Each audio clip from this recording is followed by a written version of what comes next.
যারা ঢাকা বিশ্ববিদ্যালয়ে পড়াশোনা করি আমাদেরকে সবার আগে রাজনৈতিক সচেতন হইতে হবে। কিন্তু আমরা যদি এখানে লেজুর ভিত্তিক ছাত্র রাজনীতি বলে মাদার সংগঠনে চাপাইয়া দেওয়া কোনো যদি শিক্ষার্থীদের উপর চাপাই দিতে চাই, তাহলে শিক্ষার্থীরা ছাত্রলীগকে যেভাবে লাল কার্ড দেখাইছে এই কাজ যারা করতে চাইবে তাদেরকে ওইভাবে লাল কার্ড দেখাবে।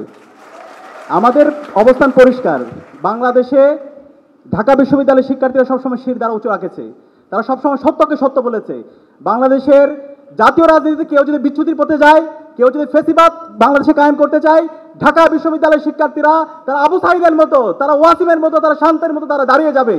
এবং একই সাথে তারা সবসময় শিক্ষার্থীদের স্বার্থ সংশ্লিষ্ট কথাগুলো তারা সবসময় বলবে।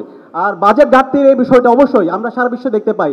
বড় বড় যতগুলো বিশ্ববিদ্যালয় আছে সব বিশ্ববিদ্যালয় পাবলিক প্রাইভেট কোঅপারেশনের মাধ্যমে হয়, অ্যালামনাইয়ের মাধ্যমে এই কাজগুলো সম্পাদন হয়। তো আমরা যখন বিপি হিসাবে বিশ্ববিদ্যালয় শিক্ষার্থীদের প্রতিনিধিত্ব করার সুযোগ পাবো, ঢাকা বিশ্ববিদ্যালয়ের যে বাজেট ঘাটতি সেটা পূরণ করার জন্য আমাদের যে ইন্ডিভিজুয়াল ক্যাপাসিটি আছে, বিশ্ববিদ্যালয় অ্যালামনাই আছে, তাদেরকে সম্পৃক্ত করে আমরা এই সকল সংকটগুলোকে অ্যাড্রেস করবো। আমার বাড়ি খাগড়াছড়িতে, ছোটবেলা থেকেই চাকমা, মারমা, ত্রিপুরা, রাখায়ন, হিন্দু সবার সাথে আমার বেড়ে ওঠা। সবাইকে নিয়ে যে একসাথে কাজ করতে হবে, সবাইকে নিয়ে যে একসাথে স্বপ্নের বাংলাদেশ বিনির্মাণ করতে হবে, সেটা আমার ছোটবেলা থেকে বেড়ে ওঠা।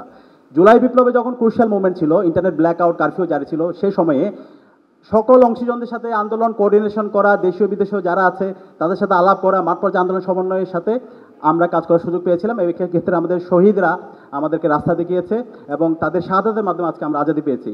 তো আমরা যদি এখন সবার ঢাকা বিশ্ববিদ্যালয় বিনির্মাণ করতে চাই, তাহলে যে আমাকে সমালোচনা করে তাকেও নিতে হবে, যে আমার প্রশংসা করে তাকেও নিতে হবে। সেই জায়গা থেকে ঐক্যবদ্ধ শিক্ষার্থী জোটের আমরা যে জোট করেছি সেই জোটে আমরা সেটা প্রমাণ করেছি। এবং একই সাথে আমরা শুধু কথাই না, আমরা কাজ করে প্রমাণ করতে চাই। আমরা যে বলছি একটা একাডেমিক ইনস্টিটিউট, আমি রাজনৈতিক সচেতন হবো, আমি রাজনীতি করবো। আমি যদি সাদিক কায়েমের কথা বলি, আমি ডিপার্টমেন্টে পজিশনও করেছি, একই সাথে আমি আবার অ্যাক্টিভিজমও করেছি। এবং জুলাই বিপ্লব পরে 1 বছর জুড়ে শিক্ষার্থী বান্ধব, ছাত্র বান্ধব সকল কাজের সাথে সাদিক কায়েম জড়িত ছিল। একই সাথে শহীদদের আকাঙ্ক্ষা, শহীদ পরিবারের কাছে যাওয়া, আহত পরিবারের কাছে যাওয়া এবং শহীদদেরকে কালচারাল এলিমেন্ট করা। আপনারা জানেন বাংলাদেশে এখনো মুজিববাদের কালচার থেকে গেছে, এখনো কালচারাল ফেসিস্টরা ঢাকা বিশ্ববিদ্যালয়ে থেকে গেছে। সেই কালচারাল ফেসিবাদের বিরুদ্ধে 1 বছর জুড়ে সবচেয়ে বেশি প্রোগ্রাম করেছে এই সাদিক কায়েম এবং সাদিক কায়েমের সাথে যে জোট আছে তারাই। এবং একই সাথে আমরা এখানে অনেকগুলো অভিযোগ আমরা দেখতে পেয়েছি, যে অভিযোগগুলো খুব হাস্যকর। ছাত্রলীগের মতো একটা নিষিদ্ধ সংগঠন যে ইসলামী ছাত্র শিবিরের উপর সবচেয়ে বেশি জুলুম করেছে, ক্যাম্পাসে ক্যাম্পাসে গরম গ্যাসরুম কালচার করেছে, সেই ছাত্রলীগের দায় শিবিরের উপর চাপানো হচ্ছে। আমরা বলতে চাই ছাত্রলীগ সন্ত্রাসী, এই সন্ত্রাসীদের বিচারের আওতায় নিয়ে আসতে হবে।